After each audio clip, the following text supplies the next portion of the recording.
love and sadism, romance and sadism, romance and masochism.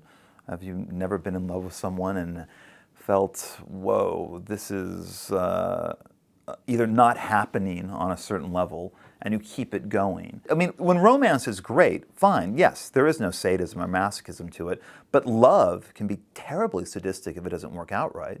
I mean, it can be one of the worst things that you can go through. It can be some of the biggest pain you'll ever feel in your life. So I do think that there is a correlation between the two. We don't live in this kind of tactile, sensuous culture anymore where we feel things. Everything's digitized, including our love lives, including how we hook up with people, and how we listen to music, read books, get our information. We end up creating a society full of narcissists who then adapt to the culture of narcissism, and it's no longer a culture of narcissism anymore. It's something else. It becomes the norm.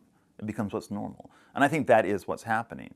And I see that in my friends who are much younger than me, that is in fact taking place. That they don't have this conversation, that this is not something that they, can relate to. It's not even a conversation that they understand. And I'm not judging that at all. I'm not saying it's a bad thing or a good thing. I'm just saying it's a fact. We are, for many of us, are in a transitional phase that is kind of confusing and alienating and pisses us off a bit. And that's where a lot of this debate in the culture is going on. It's not going on with 20-somethings necessarily. It's going on with people who are older than that. I really wasn't that concerned about morality in my fiction.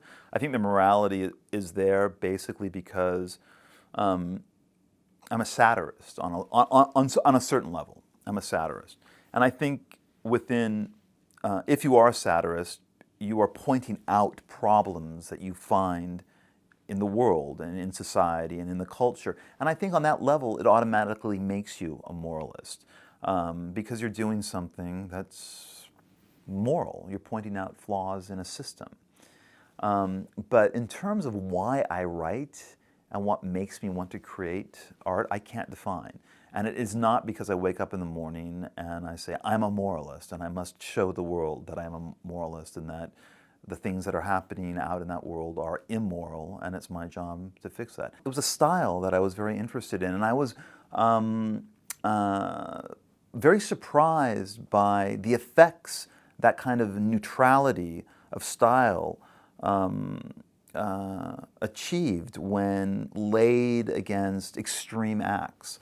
And that was an artistic decision that to me at the time seemed very interesting, but also I think probably taken from people like Warhol, who was using the same kind of device in a way, having that kind of neutral gaze in the face of horror. My books come from a very, very personal place, and I don't mean to be prescient about anything, and I don't mean to make any kind of sweeping statements about the state of the world. I think audiences read my books and feel that they are messages from the home front or whatever, when in reality they're, I don't know, they're reflections of how I was feeling during the years that I wrote the books.